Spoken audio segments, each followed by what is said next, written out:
La lucha interior del creyente. Cada ser humano nace con una naturaleza caída, una inclinación natural hacia el yo, el pecado y la independencia de Dios.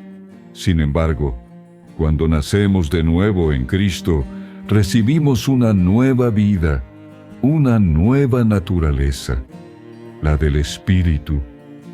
Y es ahí donde comienza una batalla silenciosa pero intensa, la lucha entre el viejo hombre y el nuevo. Este audiolibro, basado en los profundos escritos de Watchman Nee, nos guía a través del entendimiento bíblico de estas dos naturalezas que coexisten en el creyente.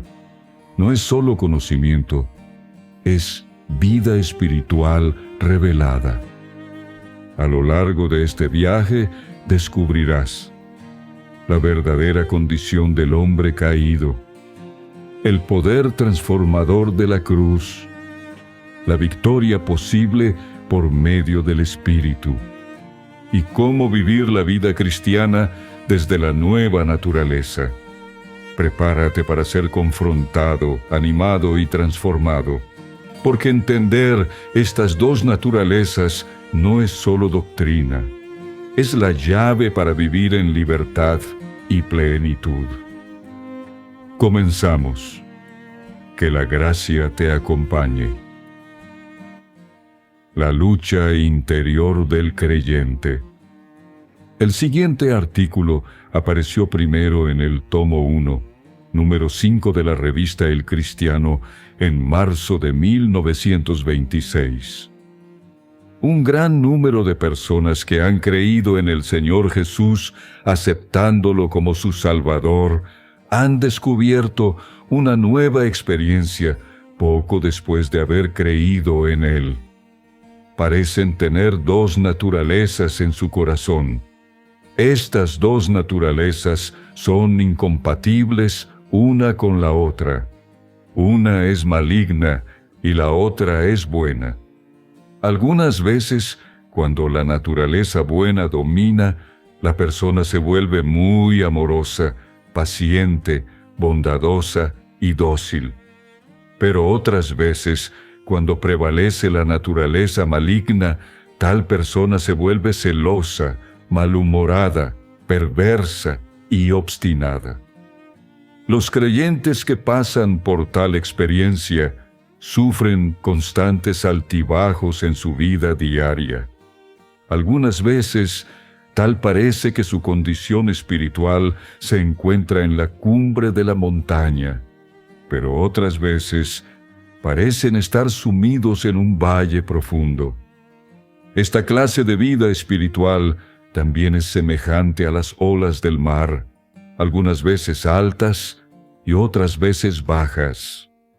Los creyentes que se hallan en tal condición se desconciertan. ¿Por qué sienten gozo? ¿Y por qué se sienten tristes? ¿Por qué algunas veces somos capaces de amar tanto a cierta persona y podemos soportar las burlas de los demás? ¿Y por qué otras veces estamos tan carentes de amor y nos mostramos impacientes? Cuando esta persona se encuentra en la cumbre de su condición espiritual, experimenta paz y gozo inefables. Pero cuando está abatida espiritualmente, se llena de tristeza y se siente deprimida.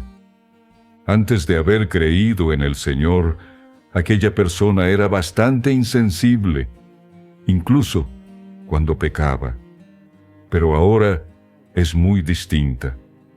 Tal vez, accidentalmente, diga algo equivocado o haga algo malo.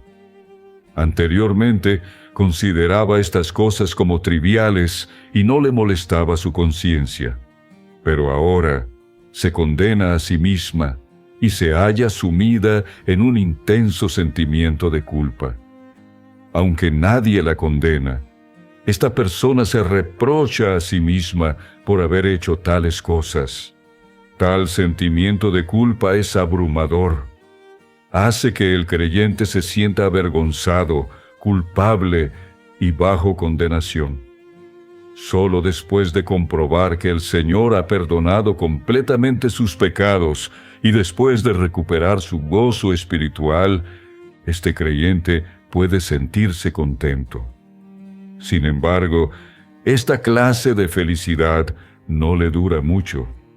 Aquellos creyentes que permanecen en tal nivel de crecimiento en la vida divina, muy pronto tropezarán nuevamente y perderán nuevamente su gozo. Al poco tiempo se encontrarán cometiendo nuevamente el mismo pecado. Les parece tan natural caer en pecado. Es como si algún poder interno los dominara en un instante y los condujera a decir y hacer algo errado sin poder controlarse. Al estar en tal condición, dichos creyentes invariablemente se encuentran llenos de remordimiento. Invariablemente, ellos hacen ante el Señor una serie de votos y decisiones.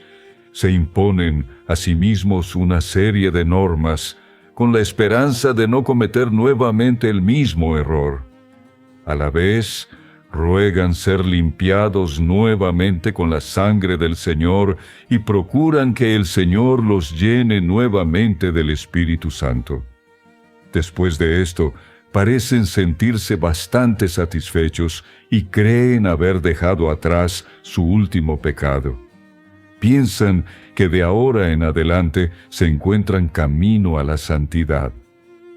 Sin embargo, los hechos son contrarios a tales deseos, pues muy pronto, quizás apenas unos días después, caen nuevamente. Una vez más, se hunden en un profundo remordimiento a causa de su fracaso y se sienten profundamente acongojados. Sus esperanzas de llegar a ser santos se hacen añicos. Todas las decisiones que tomaron y las normas que se impusieron a sí mismos no les han servido de nada. Y aunque probablemente reciban de nuevo el perdón del Señor, les resulta difícil creer que serán capaces de refrenarse para no pecar nuevamente.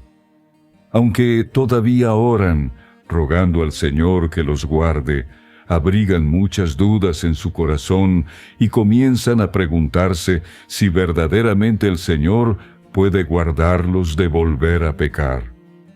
Los nuevos creyentes experimentan esto con mucha frecuencia. Casi a diario se condenan a sí mismos y se llenan de congoja.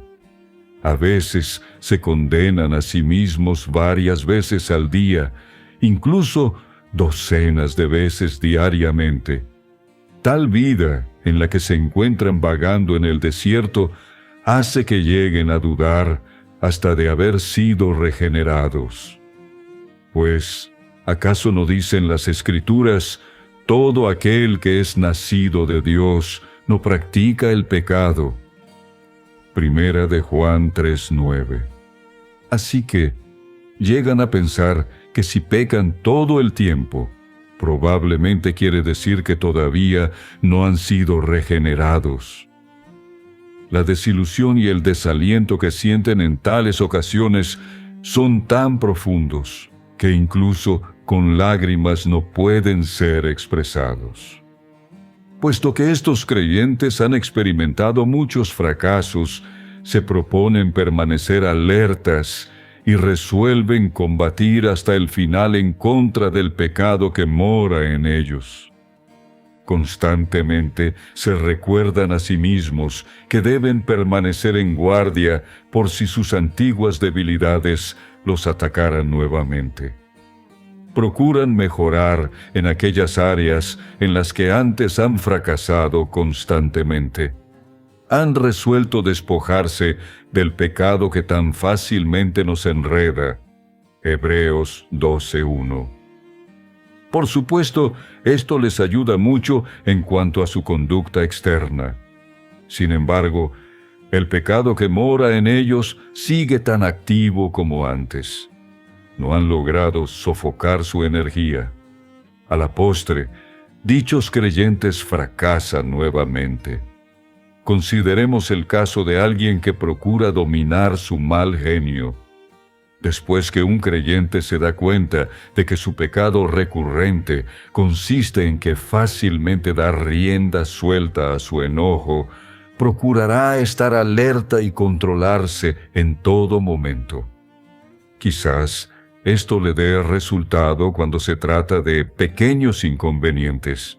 Tal vez le ayude a vencer una o dos tentaciones. Sin embargo, aunque sea capaz de contener su ira temporalmente, cuando los demás continúen irritándolo, llegará el momento en que dará rienda suelta a su ira. Quizás haya tenido éxito en algunas ocasiones, pero en cuanto se descuide, se enojará nuevamente. Cuando es tentado, probablemente haya un conflicto muy grande en su corazón. Por un lado, este creyente sabe que no debe enojarse, sino que debe ser amable. Por otro lado, cuando considera cuán irracional y ofensiva es la otra persona, siente la necesidad de defenderse y castigar tal comportamiento. Esta clase de conflicto resulta bastante común entre los creyentes. Lamentablemente, con frecuencia, el resultado es el fracaso en lugar de la victoria. Una vez que agotan su paciencia, fracasan nuevamente. Una persona que verdaderamente ha sido regenerada atraviesa con frecuencia por esta clase de experiencias al comienzo de su vida cristiana. No podemos saber cuántas lágrimas son derramadas a causa de las derrotas que experimentamos en esta clase de conflictos internos.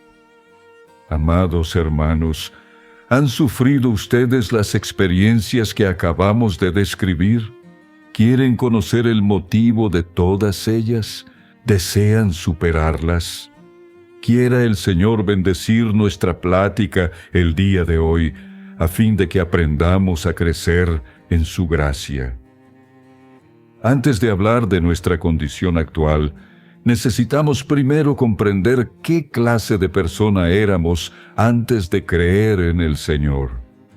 Después, hablaremos de nuestra condición después de haber creído.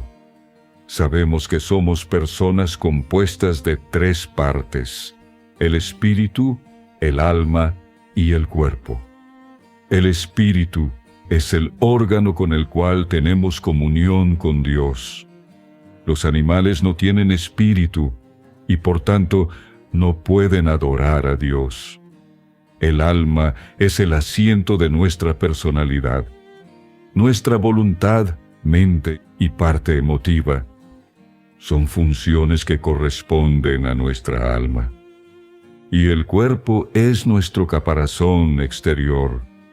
Aunque el hombre es un ser caído, todavía posee estas tres partes. Y después de haber sido regenerado, el hombre aún posee estas tres partes. Cuando Dios creó al hombre, lo creó con la capacidad de tener conciencia de sí mismo. Así, el hombre era una criatura viviente y poseedora de una conciencia. El hombre tenía un espíritu y por ello difería de las otras clases inferiores de criaturas. Además, el hombre poseía un alma y por ende difería de los ángeles de luz, quienes son únicamente espíritu. La parte central del hombre era su espíritu, el cual controlaba todo su ser. Es decir, el espíritu del hombre controlaba su alma y su cuerpo. El hombre vivía completamente en función de Dios.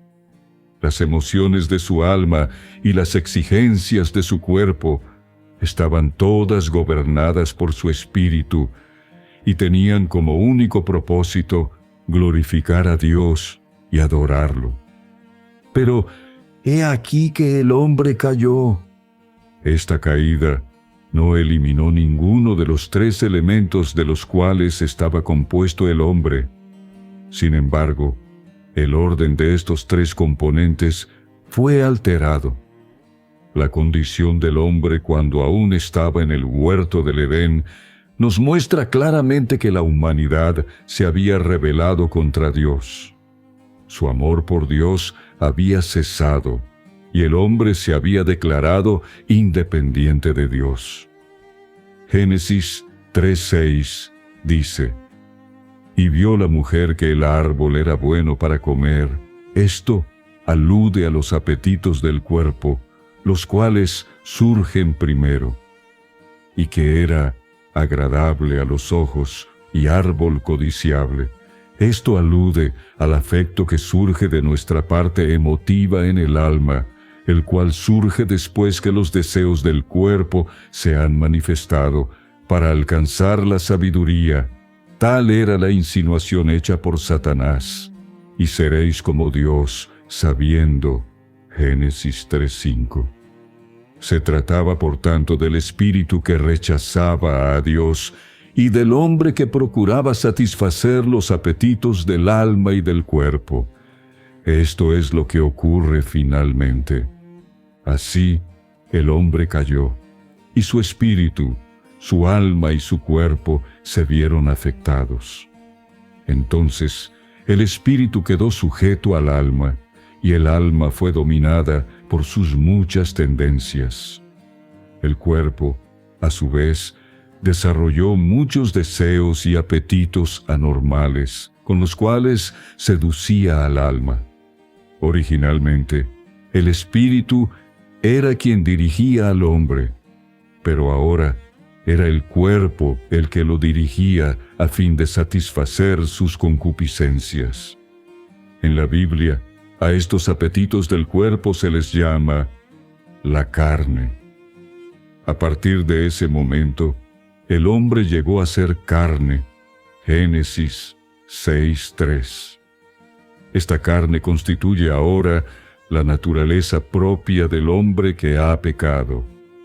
Ha llegado a ser la constitución natural del hombre. La naturaleza de nuestro ser es aquel principio vital o constitución intrínseca que rige todo nuestro ser. Desde los tiempos de Adán, todo aquel que es nacido de mujer lleva en sí esta naturaleza pecaminosa. Es decir, todos somos de la carne. Después de haber comprendido cuál es el origen de la carne y que la carne no es sino nuestra naturaleza pecaminosa, ahora podemos considerar el carácter de esta carne. No podemos esperar que esta carne mejore. La naturaleza humana es muy difícil de cambiar. De hecho, no cambiará. El Señor Jesús dijo: «Aquello que es nacido de la carne, carne es». Notemos el último vocablo, es. Aquello que es nacido de la carne, es carne. No importa cuánto se reforme una persona, ni cuánto mejore y se eduque, la carne sigue siendo carne. No importa cuánto una persona se esfuerce por hacer actos caritativos y de benevolencia, por brindar ayuda a los más necesitados, por amar a los demás o servirlos, aún así sigue siendo carne. Aun si pudiera hacer todas estas cosas, seguirá siendo carne. Aquello que es nacido de la carne, carne es. Puesto que lo que nace es carne, carne será el resultado final. No hay ningún hombre sobre la tierra que pueda cambiar su propia carne. Tampoco Dios, que está en los cielos, puede cambiar la carne del hombre, es decir, la naturaleza del hombre. Puesto que Dios vio que era imposible enmendar, mejorar o cambiar la naturaleza pecaminosa del hombre, Él introdujo el maravilloso camino de la redención. Sabemos que el Señor Jesús murió por nosotros en la cruz del Gólgota. También sabemos que al creer en Él y recibirlo como nuestro Salvador, somos salvos. Pero, ¿por qué Dios nos libra de la muerte y nos da vida una vez que hemos creído? en el nombre de su Hijo. Si este acto de creer no implica una transacción real en lo referente a nuestra vida, lo cual difiere de un mero cambio o reforma, ¿acaso Dios no estaría llevando al cielo a hombres que todavía están llenos de pecado? Ciertamente, tiene que haber un profundo mensaje implícito aquí. Después que creímos en el Señor Jesús, Dios no nos deja seguir viviendo según nuestra naturaleza pecaminosa, esto es, según la carne. Dios sentenció al Señor Jesús a morir debido a que Él se había propuesto, por un lado, que el Señor fuese hecho pecado por nosotros y, por otro lado, que la vieja creación adámica fuese crucificada juntamente con Cristo. De esta manera, Él podría impartirnos una nueva vida.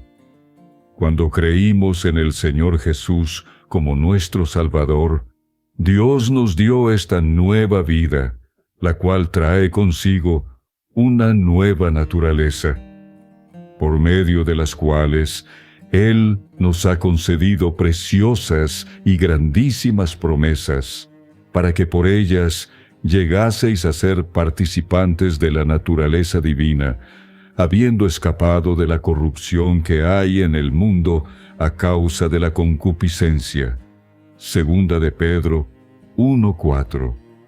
Cuando creímos, Dios nos impartió su propia vida, la vida divina, juntamente con la naturaleza divina. Esta naturaleza es absolutamente nueva y difiere completamente de nuestra vieja naturaleza pecaminosa. Tal naturaleza no es producto de haber mejorado nuestra vieja naturaleza. Más bien, en el instante mismo en que creímos en el Señor Jesús, aceptándolo como nuestro Salvador, ocurrió una transacción misteriosa. Esto es la regeneración, la cual consiste en nacer de arriba y en recibir la vida de Dios y la naturaleza de Dios. La regeneración no es algo que el hombre pueda sentir, más bien es la operación del Espíritu Santo de Dios en nuestro espíritu, mediante la cual nuestro espíritu recobró la posición que había perdido y la vida de Dios se estableció en nuestro espíritu. El viento sopla donde quiere y oyes su sonido, mas ni sabes de dónde viene ni a dónde va. Así es todo aquel que es nacido del Espíritu. Juan 3:8. Todos aquellos que verdaderamente han creído en el Señor Jesús poseen el Espíritu Santo, el cual opera en ellos de esta manera. Aquellos que solo ejercitan sus labios o su mente al creer, en realidad no han sido regenerados, pero todos aquellos que creen con el corazón son salvos. Romanos 10:9. Y ciertamente han sido regenerados. Ahora bien, dos naturalezas surgen en el creyente. Una es la naturaleza pecaminosa, la carne, la cual es la naturaleza del viejo Adán. Y la otra es la vida espiritual, el Espíritu nuevo, cuya naturaleza es la de Dios. Hermanos, ustedes han creído en el Señor Jesús y saben que son salvos. Por este motivo ya han sido regenerados. Ahora deben saber que en ustedes coexisten dos naturalezas. Estas dos naturalezas son causa de innumerables conflictos internos. La razón por la que ustedes fluctúan de arriba a abajo y por la cual alternan entre la victoria y la derrota, es que estas dos naturalezas ejercen influencia sobre ustedes. Estas dos naturalezas son la clave para comprender el enigma de una vida constante de lucha. El hecho de que un nuevo creyente experimente conflictos internos y sentimientos de culpa comprueba que éste ha sido regenerado. Una persona que no ha sido regenerada aún está muerta en sus pecados. Si bien es posible que a veces se sienta condenada por su conciencia, tal sentimiento de culpa es bastante vago. Si una persona no posee la nueva naturaleza, es obvio que no experimentará conflicto alguno entre la nueva naturaleza y la vieja naturaleza. La Biblia describe claramente el conflicto que existe entre la nueva y la vieja naturaleza. En Romanos 7, valiéndose de su propia experiencia, Pablo describe vívidamente la clase de vida que llevamos al estar inmersos en tal conflicto. Porque lo que hago no lo admito, pues no practico lo que quiero, sino lo que aborrezco, eso hago. Romanos 7:15. Este es el conflicto que existe entre la nueva y la vieja naturaleza. La descripción hecha aquí corresponde a la experiencia de un creyente recién nacido. Cuando atraviesa por tales experiencias, esta persona es todavía un bebé en Cristo. Por encontrarse en la infancia de su vida espiritual, todavía es infantil y desvalido. En este versículo, la nueva naturaleza es la que quiere y aborrece.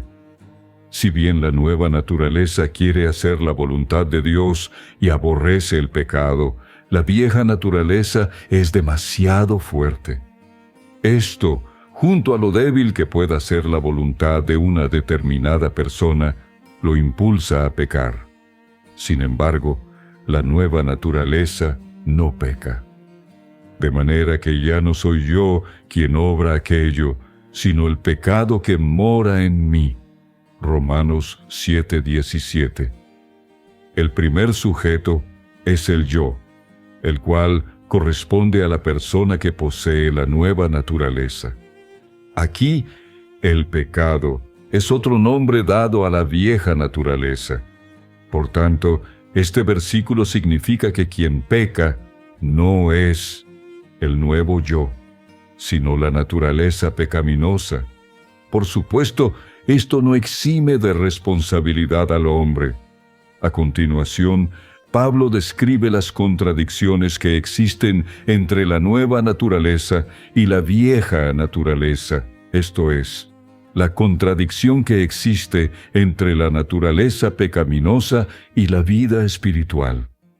Pues yo sé que en mí, esto es, en mi carne, no mora el bien, porque el querer el bien está en mí, pero no el hacerlo.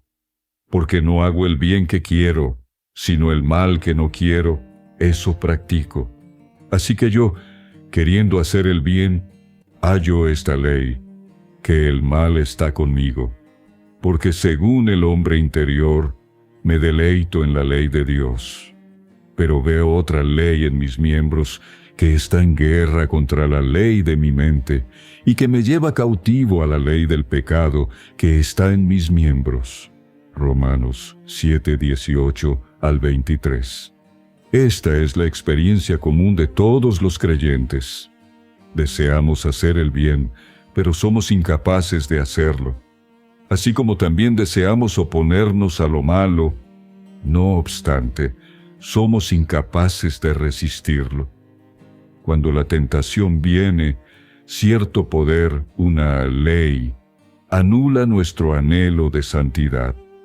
Como resultado de ello, hablamos lo que no debiéramos hablar y hacemos lo que no debiéramos hacer. A pesar de tantas resoluciones y votos, somos incapaces de evitar que tal poder opere en nosotros. En Gálatas, Pablo describe nuevamente el conflicto que existe entre estas dos naturalezas. Porque el deseo de la carne es contra el espíritu, y el del espíritu es contra la carne, y estos se oponen entre sí, para que no hagáis lo que quisiereis. Gálatas 5:17. La vieja naturaleza y la nueva naturaleza son enemigas la una de la otra. Ambas luchan por ganar absoluta primacía sobre nosotros. La vieja naturaleza tiene sus propios deseos y su propio poder, y la nueva naturaleza también tiene los suyos. Ambas naturalezas existen en nosotros simultáneamente. Por tanto, el conflicto es constante. Esto es similar a cuando Esaú y Jacob estaban en el vientre de Rebeca. El uno era diametralmente opuesto al otro y pugnaban entre sí aún dentro del vientre de su madre. Cuando el Hijo de Dios estuvo en la tierra, todas las potencias terrenales confabulaban para matarlo. Asimismo, mientras el Hijo de Dios viva en nuestro corazón como nuestra nueva vida, todos nuestros deseos carnales pugnarán por echarlo fuera.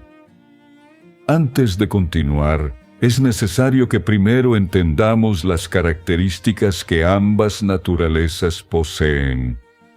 La vieja naturaleza es nacida de la carne, así que en ella no mora el bien. Romanos 7:18.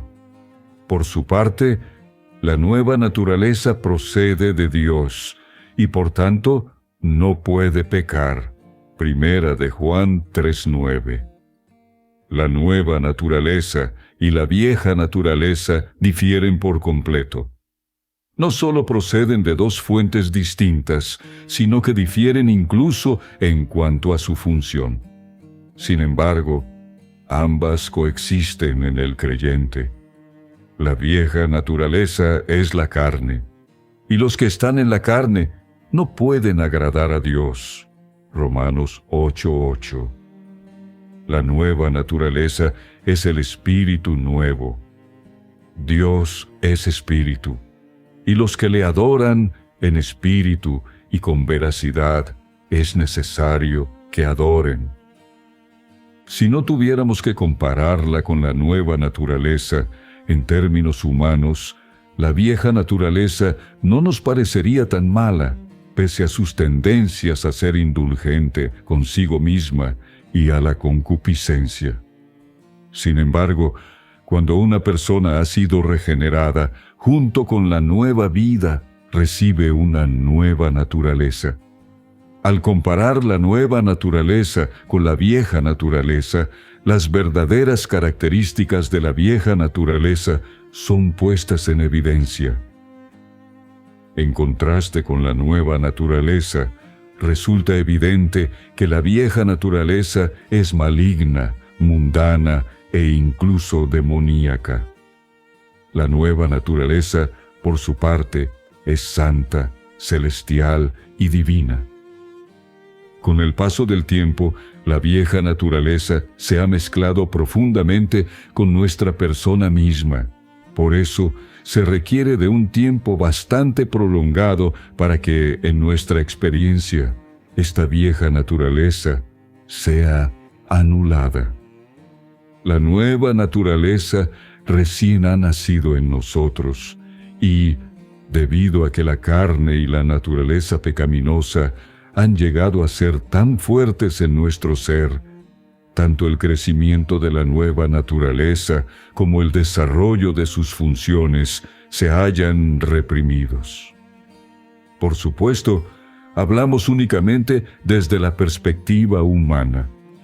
Esto es semejante a las espinas que ahogan el crecimiento de la semilla, la palabra de Dios.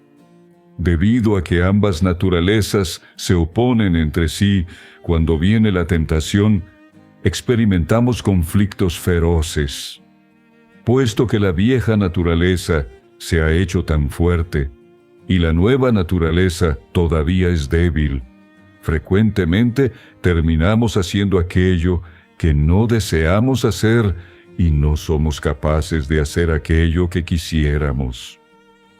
Ya que la nueva naturaleza es santa, Cuando fracasamos, nos sentimos profundamente arrepentidos y nos condenamos a nosotros mismos, suplicando que la sangre de Cristo nos limpie del pecado.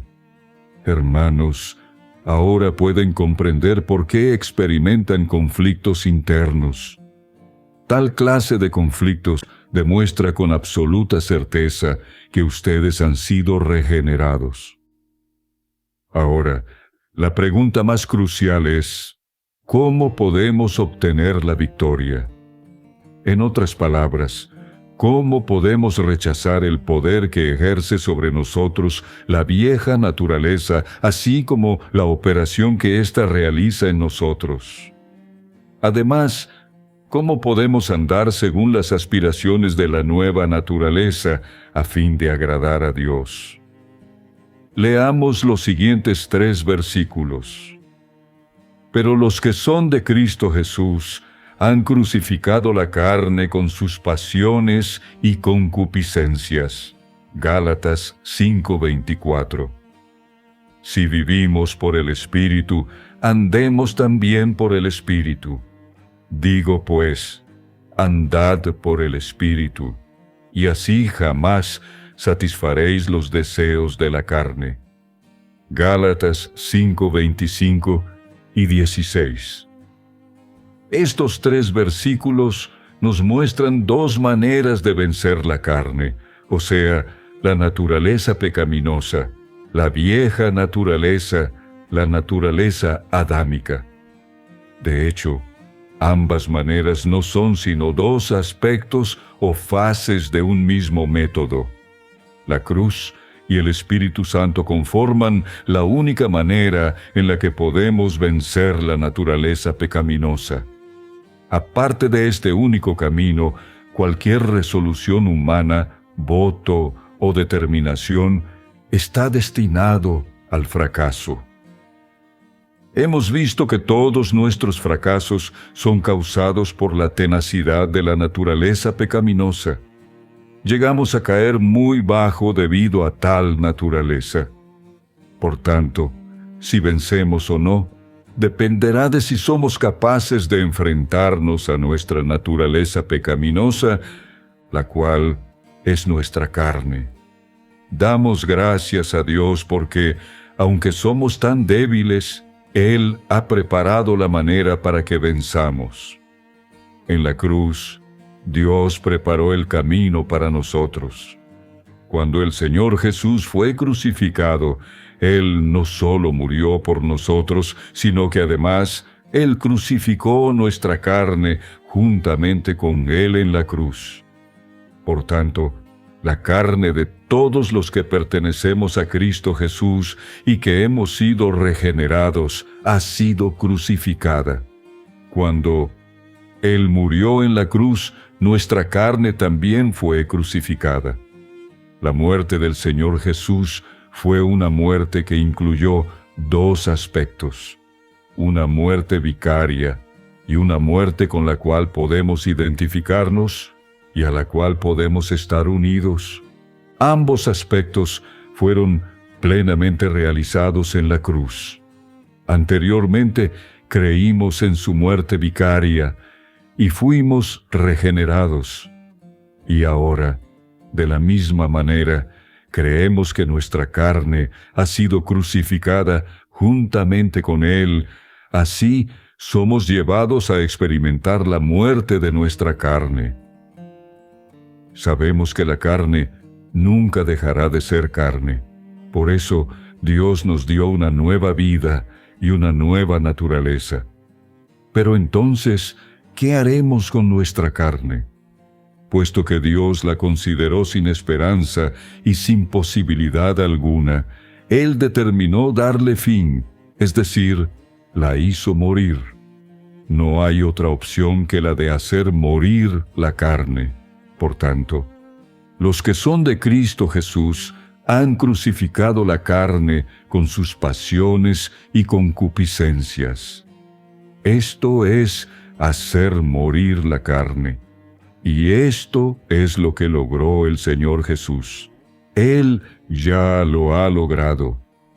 al crucificar nuestra carne juntamente con Él, hizo posible que nosotros hagamos morir nuestra naturaleza pecaminosa. Esto ha sido logrado sin ningún esfuerzo de nuestra parte. ¿Cómo conseguimos experimentar esta crucifixión? Hemos dicho que la manera de hacerlo es por medio de la fe. Romanos 6:11 dice: Así también vosotros consideraos muertos al pecado. Aquí, el pecado se refiere a nuestra naturaleza pecaminosa, la cual es nuestra carne. Por nosotros mismos no podemos hacer morir la carne. La única manera de lograrlo es considerarla muerta. Pero para considerarla muerta, para reconocerla como tal, debemos ejercitar nuestra voluntad y nuestra fe. Esto implica que diariamente adoptemos la actitud de que estamos muertos para la carne, que creamos en la palabra de Dios y que consideremos que todas las palabras de Dios son verdaderas. Dios afirma que nuestra carne fue crucificada juntamente con el Señor Jesús.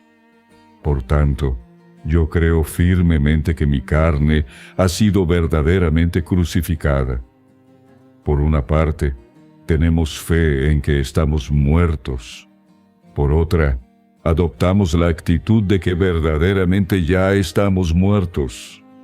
Si hacemos esto, tendremos la genuina experiencia de morir al pecado. Si reconocemos esto como un hecho, veremos cómo la cruz nos libera y cómo la carne pierde su poder. Lo cierto es que, una vez que nos consideramos muertos, experimentamos victoria inmediata. No obstante, muchos experimentan una liberación gradual del poder de la carne. Esto se debe a su propia necedad o a que los espíritus malignos persisten. Pero si perseveramos en la fe y ejercitamos nuestra voluntad, adoptando la actitud apropiada, obtendremos finalmente la victoria. Sin embargo, esto no quiere decir que de ahora en adelante la naturaleza pecaminosa ya no estará presente en nosotros y que solo tendremos la nueva naturaleza. Si afirmásemos tal cosa, caeríamos en herejía. Además, esto haría confusa la enseñanza de la Biblia y no sería fiel a la experiencia real de los santos. Hasta que seamos librados de este cuerpo de pecado, nunca seremos completamente libres de la carne, nuestra naturaleza pecaminosa, la cual se origina en el cuerpo de pecado. Aunque hemos aceptado la obra de la cruz, necesitamos continuamente andar por el Espíritu, ya que la carne todavía está presente en nosotros. Si hacemos esto, jamás satisfaremos los deseos de la carne. La cruz es el instrumento mediante el cual crucificamos la carne, y el Espíritu Santo es el poder por el cual evitamos que la carne resucite. En un sentido negativo, debemos creer que fuimos crucificados juntamente con Cristo en la cruz, a fin de que no llevemos una vida en la carne.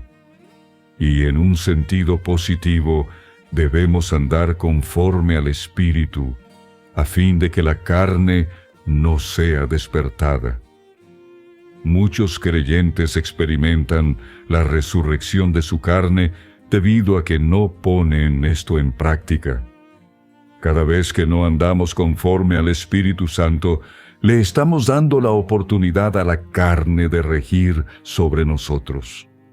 Pero si en todas las cosas andamos conforme al Espíritu, la carne no tendrá oportunidad alguna.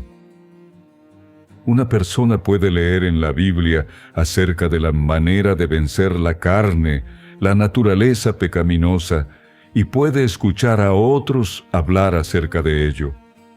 Pero solo cuando compruebe esto por experiencia propia, comprenderá que se trata de algo real.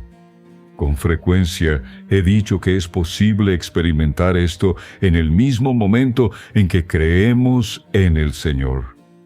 Sin embargo, en mi caso, pasó mucho tiempo antes de que lo experimentara. ¿Por qué sucede así? Porque muchas veces nos esforzamos por nuestra propia cuenta. Aunque afirmamos que confiamos en la cruz, en un 30% de los casos, en realidad estamos confiando en nosotros mismos o en nuestras propias consideraciones. Muchas veces Dios permite que seamos derrotados para que nos demos cuenta de que nada en nuestra propia experiencia es digno de confianza. Incluso considerarnos muertos por cuenta propia no reviste mérito alguno.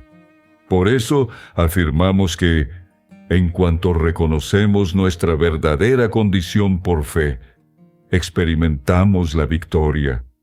Y también es correcto afirmar que obtenemos la victoria solo mediante una aprehensión gradual. Hermanos, ahora pueden comprender las dos naturalezas y la manera de vencer la carne. Al leer esto, pueden ejercitar su fe para considerarse muertos al pecado y pueden orar pidiendo que el Espíritu Santo aplique la cruz del Señor Jesús en su ser de una manera profunda, de modo que puedan experimentar la victoria sobre el pecado. Después de esto, deben tomar la determinación de andar por el Espíritu Santo. Anteriormente, fracasaron en cumplir tal determinación, pero ahora deben pedir que el Espíritu Santo los fortalezca en su voluntad, de tal modo que ésta se someta a la nueva naturaleza. La voluntad es como un timón que puede hacer girar la nave entera. Sin embargo, un timón que no funciona es inútil. Una vez que el Espíritu Santo los haya fortalecido, deben ejercitar dicha voluntad para andar conforme al Espíritu Santo. Recuerden que la carne nunca desaparece. La carne siempre está presente. Pero si andan por el Espíritu Santo, podrán crucificar continuamente la carne. De otro modo, la carne les causará sufrimiento. Andar en el Espíritu significa confiar calmadamente en el Espíritu Santo para todo, a fin de que manifestemos los 9 aspectos del fruto del Espíritu Santo. El Señor nos guiará de una manera concreta, paso a paso, a adentrarnos en el misterio que este asunto representa. Sin embargo, por nuestra parte, debemos ser fieles. Que la vida de Cristo en ti venza cada día al viejo hombre y que su gracia te sostenga hasta el fin. Compártela con alguien que también necesita esperanza. La victoria ya es tuya en Cristo. Que la gracia te acompañe.